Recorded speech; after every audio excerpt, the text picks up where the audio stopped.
자, 오늘 또 수요일을 맞이해서 우리 함께 말씀 나누고자 합니다. 우리 지난번에 첫 번째 주제였죠. 주님을 기다리는 신부들의 믿음이라는 주제를 가지고 4차례에 걸쳐서 말씀을 나눴고요.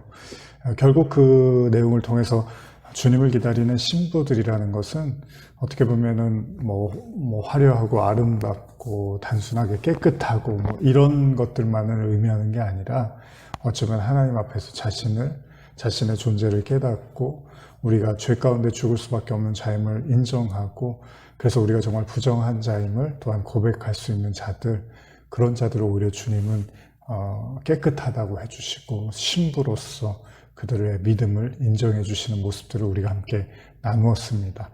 오늘은 이제 두 번째 주제로 큰 주제를 가지고 또 말씀을 이어나가려고 하는데요. 오늘 두 번째 함께 나누실 주제는 율법의 남편이 죽고 은혜의 신랑으로 산다라는 내용으로 함께 말씀을 나누고자 합니다. 이 주제를 가지고 오늘 첫 또 함께 나누실 말씀은 요한복음 5장 1절에서 9절까지 나타나 있는 그 38년 된 병자에 대한 이야기인데요. 이 말씀을 통해서 율법의 남편이 죽고 은혜의 신랑으로 산다는 것이 어떤 의미일까? 우리가 신부들의 믿음을 나눴다면 이제 정말로 새 남편을 또 기다리는 그런 또 물론 그것도 신부죠. 그러나 그 과정에서 이제 혼인의 개념까지도 어떻게 보면 연결이 되어 있는 건데 함께 말씀을 나누고자 합니다. 요한복음 5장 한번 같이 찾아보실까요? 제가 천천히 읽어드리겠습니다. 요한복음 5장 1절 이하입니다. 그 후에 유대인의 명절이 되어 예수께서 예루살렘에 올라가시니라. 예루살렘에 있는 양문 곁에 히브리 말로 베데스다라 하는 못이 있는데 거기 행각 5이 있고 그 안에 많은 병자, 맹인, 다리 저는 사람, 혈기 많은 사람들이 누워 물의 움직임을 기다리니 이는 천사가 가끔 못에 내려와 물을 움직이게 하는데 움직인 후에 먼저 들어가는 자는 어떤 병에 걸렸든지 낫게 되미로라. 거기 38해 된 병자가 있더라. 여기까지 한번 말씀을 읽어볼까요? 이 본문은 요한복음 강해 때도 제가 좀 나눴던 말씀이고 또 가끔 또 여러분들에게 본문을 또 예시로 들어서 함께 말씀을 나눴던 기억들이 있습니다. 오늘은 이제 우리가 큰 주제, 율법의 남편이 죽는다, 은혜의 신랑으로 산다, 이런 이제 내용으로 이제 말씀을 나누려고 하는데, 여기 보면요, 여러분들도 잘 아시지만, 이 38년 된 병자 이야기는 워낙 유명하죠.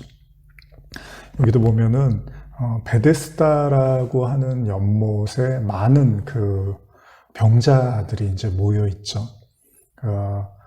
이 베데스다라는 연못, 이 연못 안에 많은 병자들이 모여 있는데 거기에 보면은 여기 보면 병자, 맹인, 다리 저는 사람, 혈기 많은 사람 이렇게 표현을 하고 있는데 이 사람들이 이제 물의 움직임을 기다린다고 한대요. 물의 움직임을 기다리는데 이 이유가 뭐냐면 5장 4절에 나오죠. 가끔 천사가 이렇게 그 못에 내려와서 물을 움직이게 하는데 움직일 때 그 먼저 물에 들어가는 사람이 병에 이제 낫는다. 이런 이야기들이 이제 떠도는 거예요. 이게 이제 실제인지 아닌지 정확하게 지금 기록하고 있지는 않습니다. 그냥 사람들이 이제 이렇게 믿고 있고 그런 일이 우연히 있었을 수도 있고 아닐 수도 있고요. 그러니까 일종의 사실은 어떻게 보면 미신과도 같은 이야기일 수도 있는 거죠. 근데 여기에 이제 38년 된 병자가 이제 여기 이렇게 앉아 있는 거죠. 이 본문은 여러 가지로 여러분들에게도 말씀을 나눴지만 사실은 38년 동안 이 사람은 어떤 그 치료를 받지 못했던 거죠. 그러니까 병이 굉장히 길어지고 그래서 사실 지칠 대로 지쳐 있었고 그 누구도 자기를 도와주는 사람도 없고 또 자기에게 어떤 그 병을 고칠 수 있을 만한 능력을 경험하지 못했던 정말로 어떻게 보면은 말 그대로 굉장히 절망적인 상태의 삶을 살았는지도 모릅니다.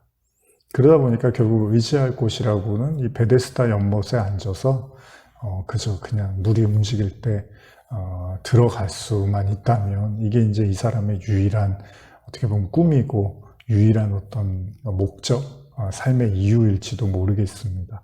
이때 예수님이 등장을 하시는데요. 요한복음 5장 6절에서 이한데요. 예수께서 그 누운 것을 보시고 병이 벌써 오랜 줄 아시고 이르시되 내가 낫고자 하느냐? 병자가 대답하되 주여 물이 움직일 때 나를 못에 넣어주는 사람이 없어 내가 가는 동안에 다른 사람이 먼저 내려가나이다.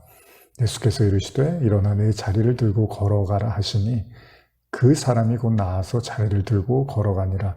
이날은 안식일이니.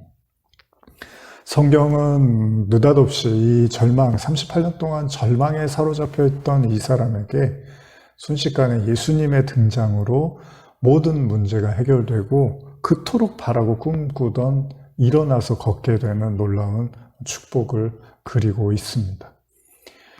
여기에는 여러 가지 사연과 아픔과 또 우리의 마음이 또 여기에 녹아질 수도 있겠죠. 특별히 또 병 때문에 오랫동안 병치레를 하신 분들에게도 이 본문 보면서 나도 좀 이랬으면 좋겠다. 예수님이 좀 나도 이렇게 고쳐주셨으면 좋겠다. 이런 생각들도 분명히 드실 겁니다. 근데 이 본문이 이제 말하고 있는 좀 내용들을 함께 살펴보려고 하는데 여기 보면 사실은 예수님이 이 환자, 38년 된 병자를 고쳐주시면서 이제 이렇게 세워주시는데 그 전까지 이 사람이 기대하던 거는 사실은 예수님이 아니었던 거죠. 예수님이 자기 앞에 올 것도 몰랐고 기대도 안 했고 오로지 이 사람의 관심사는 그 베데스다라는 연못에서 뛰어 들어가서 그러면 몸이 날 수 있을 거라는 그게 그 믿음이 전부였던 거죠. 근데 느닷없이 예수님이 나타나셔서 이제 생각지도 못한 기적을 경험하게 되는 것이죠. 물론 여기에도 여러 가지 우리가 어떻게 보면은 그 기적이라든지 기쁨이나 또 복의 개념으로도 이런 이야기들을 나눌 수도 있겠지만 좀 뒤집어서 이 내용들을 오늘 이제 주제도 주제인 만큼요. 율법의 남편 이런 이야기들을 하는데 그런 관점에서 보면은 여기 보면은 이 사람이 사실은 38년 동안 아무것도 효력이 없었던 거잖아요. 그러니까 두 가지의 관점으로 볼 수 있습니다. 첫째는 38년 동안 그를 도와줄 수 있는 사람도 없었고 또 그 자신도 38년 동안 무기력하게 아무것도 할 수 없었던 상황인 거죠. 그러니까 아무것도 손을 쓸 수 없었던 38년 그리고 그 아무도 도와줄 수 없었던 38년이 이렇게 마주보고 있는 거잖아요. 같은 일이잖아요. 두 가지가 다. 그런데 예수님이 이제 갑작스럽게 등장을 하심으로써 해결이 돼버리는 거죠.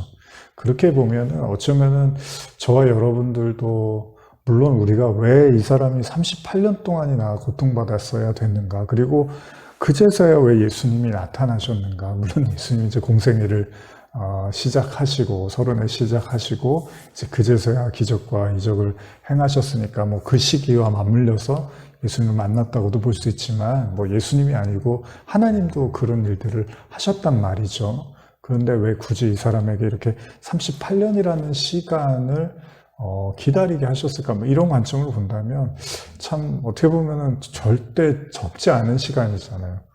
인생이 그렇게 길지 않잖아요. 길어야 100살 보면 이 시간들을 38이라는 시간은 거의 40년 가까운 시간이니까 거의 인생의 절반을 어떻게 보면은 정말 그 병든 상태로 아무것도 할 수 없는 상태로 있었어요. 그리고 여러분들 이 본문 보시면 아시겠지만은 그 물이 움직여도 그 연못에 물이 움직여도 들어갈 수가 없어요. 왜냐하면 움직일 수 없어서 나를 못에 넣어주는 사람이 없어서 내가 너무 어떻게 해야 될지 모르겠습니다. 내가 내려가려고 하면 다른 사람들이 먼저 내려간다는 이 말 속에도 이 사람이 결코 걸어 다니는 것조차도 쉽지 않고 거의 기어다닐 수도 있고요. 아니면 정말로 움직이는 것조차도 매우 힘들었다는 거죠. 그러니까 사실 아무것도 할 수 없는 정말 쉽지 않은 인생을 살아왔던 그런 사람으로 보입니다. 근데 예수님을 만나자 갑자기 일어서서 자리를 걸고 걸어갔다라고 이야기를 하고 있죠. 저는 이 본문을 이제 오늘 주제하고 맞물려서 말씀드린다면 이 본문은 아주 두드러지게 우리에게 한 가지 보여주고 있는 게 뭐냐면 하나님의 은혜 없이는 절대 살 수 없는 어떤 사람을 이렇게 등장을 시켜요. 그리고 나서 예수님을 만나자마자 그 모든 문제가 해결이 되는 그런 모습을 보여주고 있거든요. 그렇다면 이 사람이 사실은 그렇다고 하나님께 기도를 물론 안 했다고 할 수는 없겠죠. 당연히 뭐 당시에 그 유대인들의 명절이고 여기 보면 예루살렘에 올라가는 그 양문 곁에 그 베데스다라는 못이었으니까 당연히 그 히브리인으로서 어떤 믿음을 갖고 있고 하나님에 대한 기대를 했겠죠. 그리고 그 기대의 표시로 저 연못에 들어가서 낫는 것 이거를 큰 어떤 그 축복으로 생각을 했겠죠. 근데 문제는 뭐냐면 본인만 그런 게 아니라 많은 사람들이 다 그런 마음을 가지고 그 주변을 있었다는 거죠. 주변에 다 있었다는 거죠. 그러다 보니까 이 경쟁이 또 붙어버려서 참 어떻게 보면 참담한 거죠. 그냥 못이 움직일 때 들어갈 수만 있으면 그렇게 가지 못하는 그 자체도 서러운데 주변에 또 사람들이 많아서 또 가려고 하니까 또 다른 사람이 들어가고 이러니까 매일마다 겪게 되는 삶이라는 게 참 너무 치열하고 너무 어떻게 보면 힘겨운 하루를 살았던 건데 여기서 왜 38년이라는 표현이 등장을 할까? 그랬을 때 저는 이제 이런 생각을 해보는 거예요. 이스라엘 백성들이 여러분도 잘 아시는 것처럼 광야에서 40년 이제 광야 생활을 하잖아요.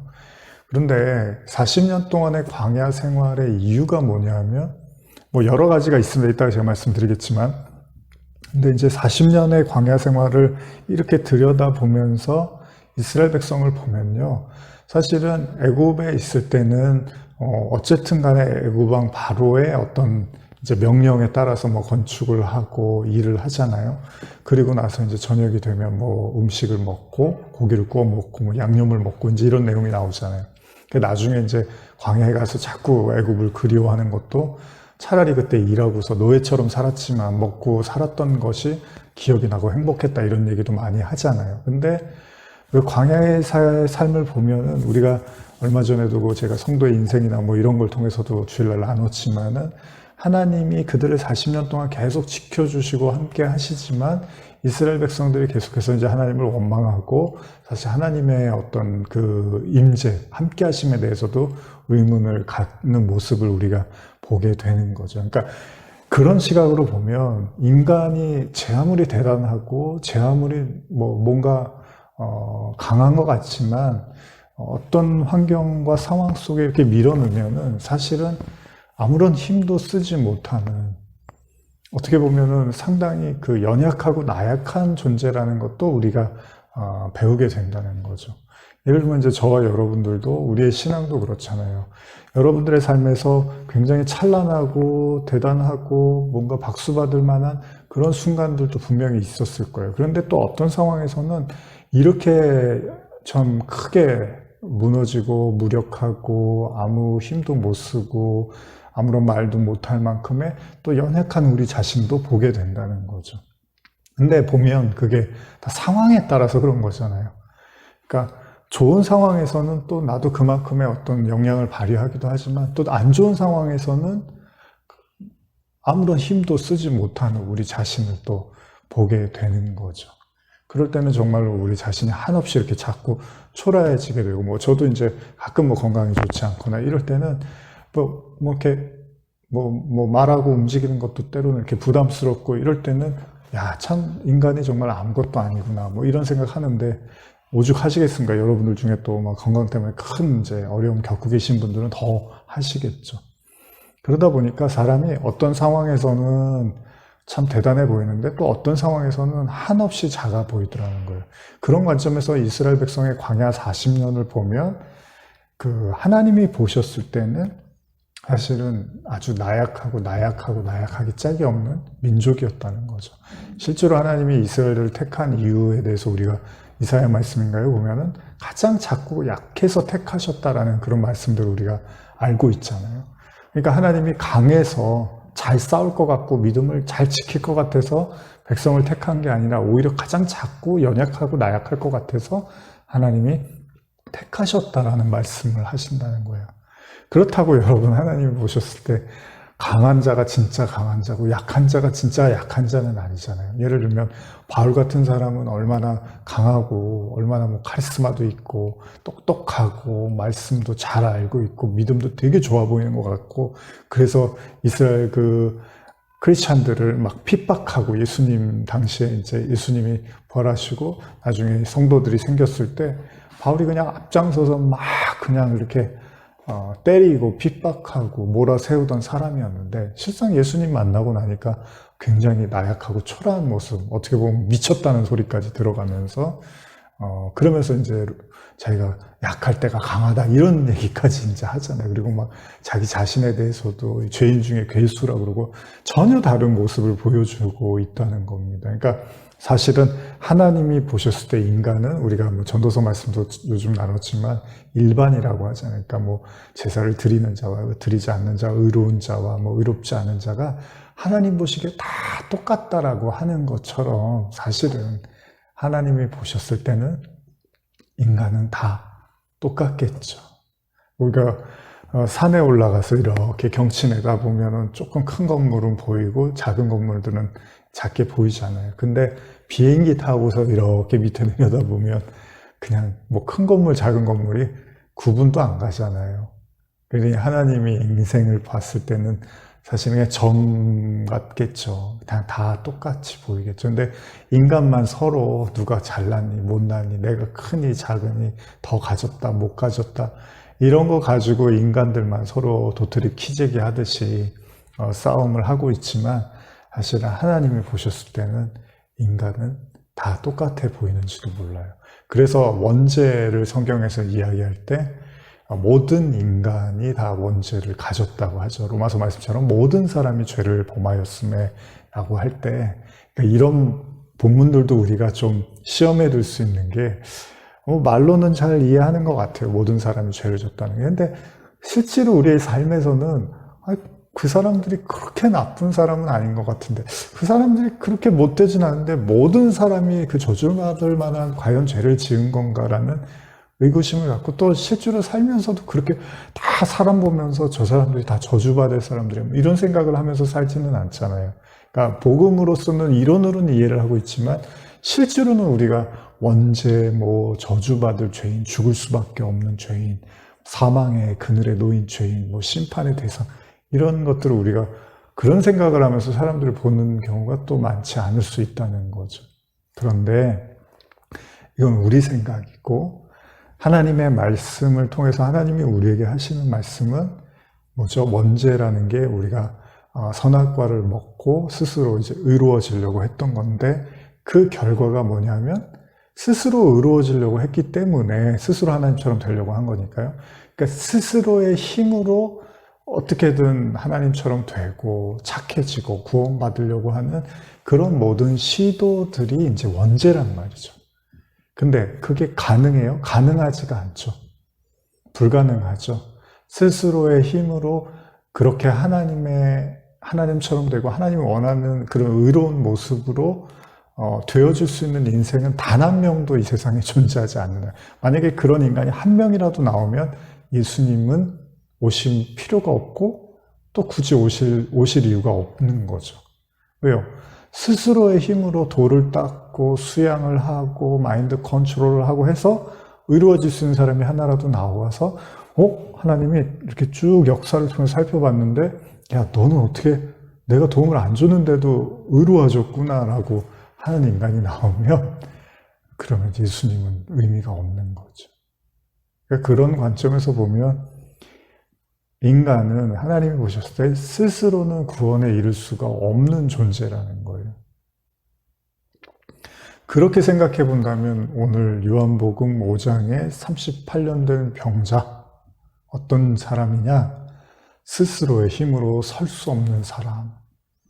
바로 스스로의 힘으로는 구원받을 수 없는 사람의 모습을 우리에게 보여주고 있는지도 모른다는 겁니다. 스스로의 힘으로 구원받을 수 없다 보니까 어떻게 하죠? 스스로의 힘으로 구원받을 수 없지만 그거를 인정하고 그걸 받아들이는 인간은 없는 거잖아요. 그게 원죄인 거니까. 그러다 보니까 방법을 찾아내는 거잖아요. 그 방법이 베데스다 연못의 앞에 앉아서 물이 움직이면 들어가는 거, 이거를 이제 구원이라고 생각을 하는 거예요. 사실은 이 병자가 앉았다가 일어나게 돼서 구원받은 건 아니잖아요. 이 병이 고쳐진 것이 구원은 아니잖아요. 그러나 성경이 우리에게 말하고 싶은 거는 성경이 이제 이렇게 똑바로 서다, 십자가라는 이제 십자가도 그렇지만 이렇게 진리로 선다, 그런 의미에서 이제 이렇게 짐승들이 기어다니잖아요. 근데 사람만 이렇게 서서 다니잖아요. 그러니까 하나님의 사람이 이제 진리로 이렇게 서는 거예요. 뭐 인간도 태어나면 이렇게 처음에는 기어다니다가 아기 때는 이제 점차 걷는 법을 배우면서 이렇게 서잖아요. 그런 것처럼 진리로 이렇게 우뚝 서는 거죠.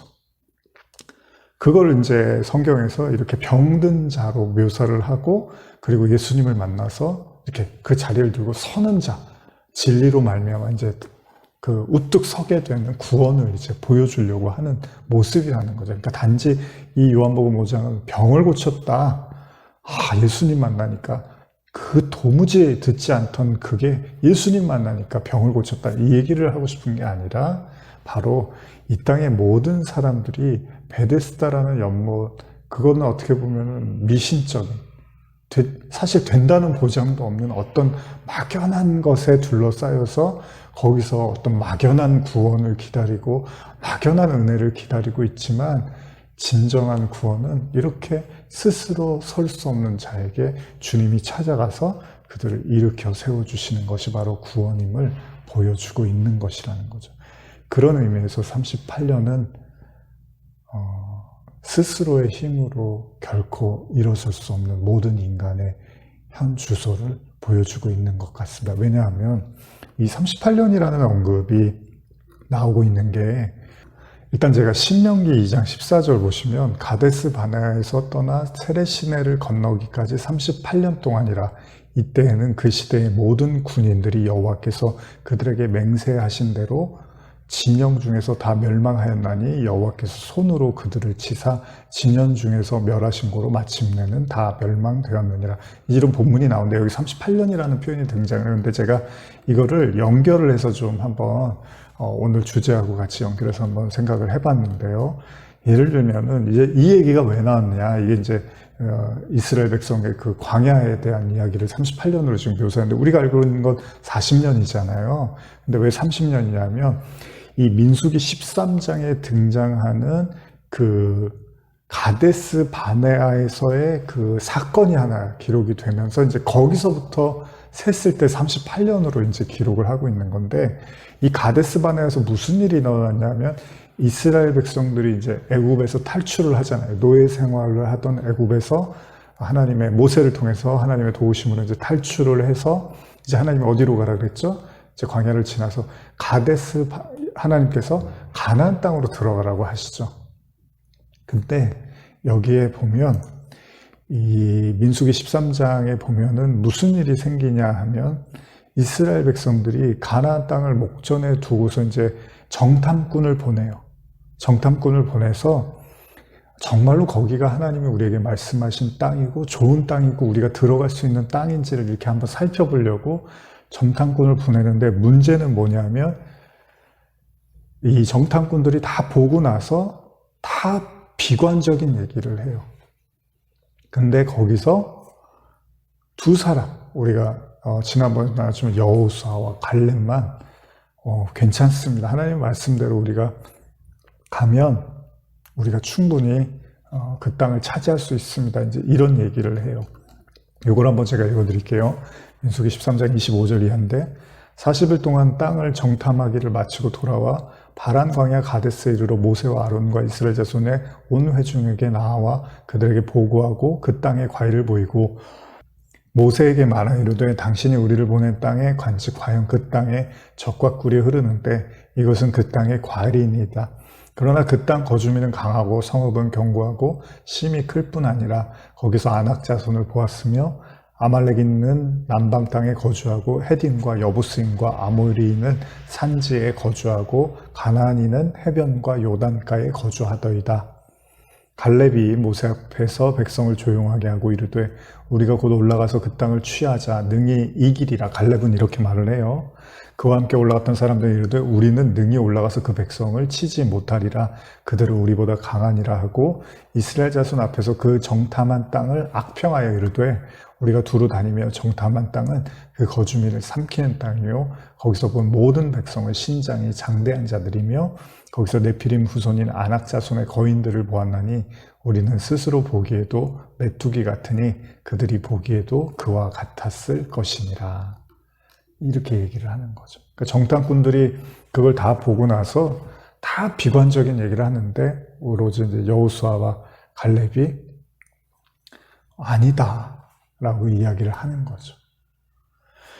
여기서 이제 문제가 생기는 거예요. 문제 뭐냐면 이 얘기를 듣고 이스라엘 백성들이 애굽을 빠져나와서 이제 가나안의 적과 꿀이 흐르는 하나님의 약속의 땅이라고 막 기대를 했는데 막상 그 앞에서 얘기를 들어보니까 거기 들어갔다가는 우리가 죽을 것 같은 거예요. 우리는 메뚜기 같고 그 사람들은 강한 군사 같은 거죠.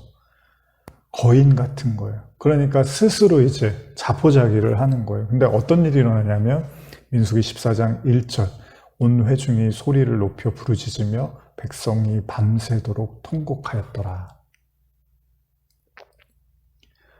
여기에서 이제 갑자기 그 축제의 현장, 하나님이 함께 하시고 이제 하나님의 백성이 되었다는 그 기쁨과 축제에 어떻게 보면 사람들이 순식간에 통곡을 하는 정말 기가 막힌 모습이 나타나고 있습니다. 그래서 뭐라 하냐면 14장 2절인데요. 이스라엘 자손이 다 모세와 아론을 원망하며 온 회중이 그들에게 이르되 우리가 외국 땅에서 죽었거나 이 광야에서 죽었으면 좋았을 것을 어찌하여 여호와가 우리를 그 땅으로 인도하여 칼에 쓰러지게 하려는가?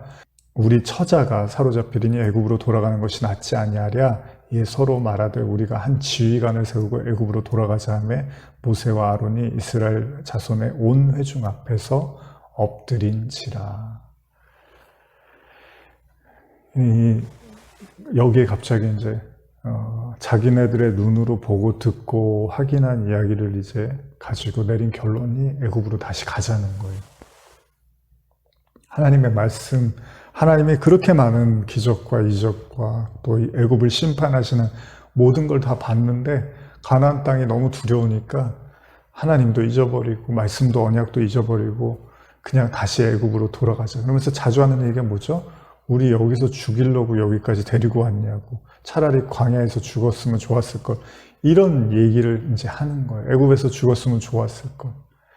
그러니까 그만큼 이제 고통스러운 거잖아요. 절망적인 거기도 하고요. 근데 여기에서 이제 큰 문제가 생깁니다. 하나님이 이제 이 모습을 보고 굉장히 여기에 대해서 하나님이 마음 아파하십니다. 그러면서 하나님이 뭐라고 하시냐면 민수기 14장 26절 여호와께서 모세와 아론에게 말씀하여 이르시되 나를 원망하는 이 악한 회중에게 내가 어느 때까지 참으랴. 이스라엘 자손이 나를 향하여 원망하는 바 그 원망하는 말을 내가 들었노라. 그들에게 이르기를 여호와의 말씀에 내 삶을 두고 맹세하노라. 너희 말이 내 귀에 들린 대로 내가 너희에게 행하리니. 하나님이 굉장히 이제 화가 나신 거죠. 그러면서 뭐라 하냐면 너희 시체가 이 광야에 엎드러질 것이라. 너희 중에 20세 이상으로서 계수된 자 곧 나를 원망한 자 전부가 여분네의 아들 갈렙과 눈의 아들 여호수아 외에는 내가 맹세하여 너희에게 살게 하리라 한 땅에 결단코 들어가지 못하게 하리라. 가나안 땅에 못 들어갈 거라고 말씀하세요. 그러면서 뭐라 하냐면 너희가 사로잡히겠다고 말하던 너희의 유아들은 내가 인도하여 드리니 그들은 너희가 싫어하던 땅을 보려니와 너희 시체는 이 광야에 엎드러질 것이요 너희 자녀들은 너희의 반역한 죄를 지고 너희의 시체가 광야에서 소멸되기까지 40년을 광야에서 방황하는 자가 되리라. 너희는 그 땅을 정탐한 날 수인 40일의 하루를 1년으로 쳐서 그 40년간 너희의 죄악을 담당할지니 너희는 그제서야 내가 싫어하면 어떻게 되는지를 알리라 하셨다 하라. 지금 하나님께서 이제 40년 동안 우리가 잘 아는 이제 벌을 주시는 거죠. 광야에서 떠도는 삶을 살게 될 것이다. 그런데 그 벌의 또 더 구체적인 내용은 뭡니까? 20세 이상 하나님을 원망한 성인들은 다 광야에서 엎드러질 것이다. 아주 무서운 죄죠. 그러니까 어떻게 보면 이스라엘 백성들의 광야 생활이라는 건 단순히 광야를 떠돈 것만이 아닙니다. 하나님을 원망했던 20세 이상의 사람들이 쓰러져 가는 것을 또한 경험한 거죠. 근데 이 내용만 보면 어떻게 보면 무시무시하잖아요. 근데 이렇게도 생각하시면 돼요. 보통 우리가 이제 가나안 땅, 광야 이런 이야기들을 할 때 이제 사실 옛사람, 새사람 이런 이야기들을 같이 하거든요. 그러니까 우리가 옛사람이 죽고 새사람으로 이제 산다라고 할 때 사실은 이스라엘 백성들이 광야에서 떠도는 그 시간 동안 이제 옛사람이 죽어가는 과정. 그러니까 성도는, 저와 여러분들은 이 신앙생활을 하면서 뭘 경험하죠? 우리의 옛사람이 죽고 또 하나님의 은혜로 새 사람으로 살아가는 이 과정을 우리가 겪는 거잖아요. 그걸 우리가 이제 거듭났다라고 하는 건데, 그래서 우리가 이제 홍해가 갈라지는 거를 성경에서 세례라고 이제 묘사를 하거든요. 바울이 나중에. 그래서 세례를 통해서 이제 광야에서 옛사람이 엎드려지고 이제 새 사람으로 가나안 땅에, 그래서 20세 이상 그 이하로 해서 젊은이들과 이제 함께 그 여호수아 갈렙으로 이제 가나안 땅에 들어가는 걸로 묘사를 하는데, 그 시간들이 이제 하나님이 40년으로 이제 말씀을 하셨어요. 그런데 38년을 굳이 제가 연결해서 본다면 아까 읽어드린 신명기 2장 14절이 그 사람들, 그 하나님께서 말씀하신 그 장정들이 무너져가는 시간들이 38년이라는 시간이 걸렸다고 성경이 신명기에 묘사를 하는데, 이거 제가 아까 읽었는데 현대로 한번 더 읽어드릴게요. 신명기 2장 14절 15절입니다. 우리가 가데스 바네아를 떠나 세렛 시내를 건널 때까지 38년이 지났습니다. 그 당시 가데스 바네아에서 하나님을 원망한 군인들은 여호와께서 그들에게 맹세하신 대로 내리신 형벌을 받고 저 광야에서 모두 죽었습니다. 여호와께서 직접 그들을 내리치셔서 우리들의 부대 가운데 한 사람도 남아있지 않을 때까지 그들을 모두 제거하셨습니다. 이 내용이 38년이 걸렸다라는 내용으로 이제 신명기에서 표현을 하고 있습니다. 그렇게 본다면 우리가 처음에 이제 나눴던 요한복음 5장에 38년 된 병자와 이런 이야기들을 다 이렇게 종합해 본다면 어쩌면 이 38년이라는 시간은 도무지 우리 스스로의 힘으로는 구원받을 수 없는, 어떻게 보면 멈춰져 있는, 정지되어 있는 그런 시간인지도 몰라요. 우리가 이제 성도들은 사실은 우리가 크로노스, 카이로스, 예전에도 제가 그런 설교를 했지만은 이 카이로스라는 하나님의 시간, 그러니까 의미 있는 시간을 이제 카이로스라고 하고, 크로노스는 우리가 알고 있는 일반적인 보편적인 시간이라고 하는데, 결국은 이 지금 병자, 38년 된 병자에게 카이로스, 의미 있는 시간인 예수님이 이제 오셔서 그를 일으켜 세우신 거잖아요. 그 전까지는 이제 어떻게 보면 죽어 있는 시간, 멈춰 있는 시간, 아무런 일도 일어나지 않는 시간이었지만 이제 예수님이 오심으로써 그가 이제 살아나고 생명의 시간을 누리게 된 건데, 그 시간을 이제 38년으로 묘사하고 있다면, 오늘 그 이스라엘 백성들이 애굽에서 나와서 광야 생활을 하고 그 38년의 시간들 통해서 어떤 일이 일어났느냐, 하나님을 믿지 못하고 하나님을 원망하고 또 그래서 하나님을 오히려 미워하고 애굽으로 돌아가고자 했던 이 마음들이 죽어지는 시간이라고도 볼 수 있는 거죠. 옛사람이 죽는다는 게 그런 거잖아요. 우리의 옛사람이 죽는다는 게 세상을, 아주 쉽게 말하면 세상을 의지했던 마음이 이제 죽고 하나님을 의지하는 거잖아요. 하나님의 은혜를 붙잡는 것. 우리가 로마서에서도 말했지만 그 율법으로 이루어지려고 하는 게 아니라 하나님, 믿음으로 말미암아 하나님으로 말미암아 이루어지려고 하는 것. 사실 인간은 이렇게 두 부류로 갈라져 있다는 거죠. 근데 38년이 주는 교훈은 이제 그걸 성도는 그 시간들을, 그게 꼭 38년이라는 얘기가 아닙니다. 이제 여러분들의 38년이 다 있을 거예요. 저도 그렇고. 이 시간들을 통해서 우리는 계속해서 뭘 경험하냐 하면, 내 힘으로는 안 되는구나.